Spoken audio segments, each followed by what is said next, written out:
اسی طرح صحابہ کرام جتنے بھی اللہ کے ماننے والے تھے ان کے اوپر ایسی تکلیفیں ہیں، لیکن وہ انہیں تکلیفیں لگی نہیں، اور ان کو پھر اللہ نے انعام بھی اسی طرح بڑے دیے۔ تو یہ حضور نے فرمایا ہے کہ جتنی میری اوپر تکلیفیں آ رہی ہیں، یہ تم سب کی جتنی بھی دنیا میں لوگ ہیں ان سب کے اوپر جتنی بھی پرابلمز آئی ہیں، حضور فرماتے ہیں کہ ان سب کی مشکلات، سب کے مصائب، سب کی پریشانیوں سے زیادہ میری پریشانی ہے، لیکن اس کے اندر بھی اگر وہ خوش رہتے ہیں تو یہ خوشی اللہ دیتا ہے۔ اگر کوئی مصائب کے اندر، پریشانی کے اندر بھی خوش رہتا ہے تو پھر اللہ رب العزت اسے اپنی محبت دے دیتا ہے، اور اپنی محبت جب اللہ دیتا ہے تو یہ اسی بات کو ظاہر کرتا ہے کہ جب بندہ اللہ کی بات مانتا ہے، اللہ کی کسی بھی کوئی بھی رول ہے، کوئی بھی باؤنڈری ہے، اس کو کراس نہیں کرتا، اس کو توڑتا نہیں ہے، تو پھر اللہ رب العزت اس کے ساتھ اپنی محبت والا معاملہ شروع کر دیتے ہیں۔ ہمارے گاؤں میں ایک بزرگ تھے، ایک بابا جی تھے، تو میں بچپن میں نعت پڑھا کرتا تھا، مسجد میں نعت پڑھتا تھا، تو ایک نعت تھی جس میں یہ ذکر تھا کہ میں مدینے میں جاؤں، مدینے میں رہوں اور مدینے میں مروں، یہ نعت کے اندر الفاظ تھے، اشعار تھے اس طرح کے۔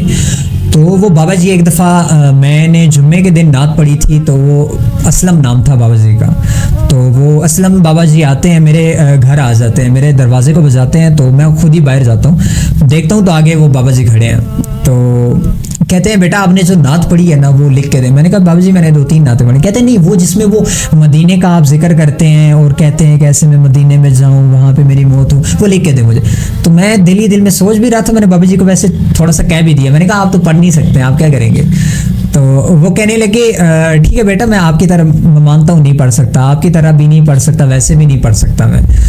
تو، لیکن یہ ہے کہ میں جب اکیلے میں ہوتا ہوں تو میں یہ الفاظ یہ اپنے ساتھ دہراتا ہوں اور مجھے مزہ آتا ہے، اور میں یہ محسوس کرتا ہوں کہ میں اپنے رب کے سامنے ہوں اور میرے پیغمبر، میرے حضور میرے سامنے، اور میں ان کو ان کی نعتیں، ان کی تعریفیں سنا رہا ہوں، بتا رہا ہوں، تو یہ محبت کے معاملے ایسے شروع ہوتے ہیں۔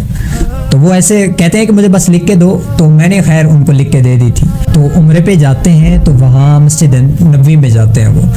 تو مسجد نبوی میں جانے کے بعد وہیں پہ اللہ رب العزت انہیں اپنے پاس بلا لیتا ہے، تو وہیں مسجد نبوی کے اندر اللہ رب العزت انہیں اپنے پاس بلا، ان کا انتقال ہو جاتا ہے، وہ فوت ہو جاتے ہیں۔ تو وہیں پھر مسجد نبوی کے اندر جب ان کا انتقال ہوتا ہے تو جنت البقیع کے اندر پھر انہیں دفن کیا جاتا ہے۔ تو یہ ہوتے ہیں محبت والے راستے اور محبت والے تعلق جو اللہ رب العزت اپنے بندے کے ساتھ خود بنا دیتا ہے، جو کسی کے بس کی بات نہیں ہوتی ہے، جو خود پلان کر کے یہ کام نہیں کیا جا سکتا۔ تو یہ پھر ایسے اللہ رب العزت اس کے لیے راستے بناتا ہے جب کوئی اللہ اور اللہ کی کہی ہوئی بات کو قبول کرتا ہے، ایکسپٹ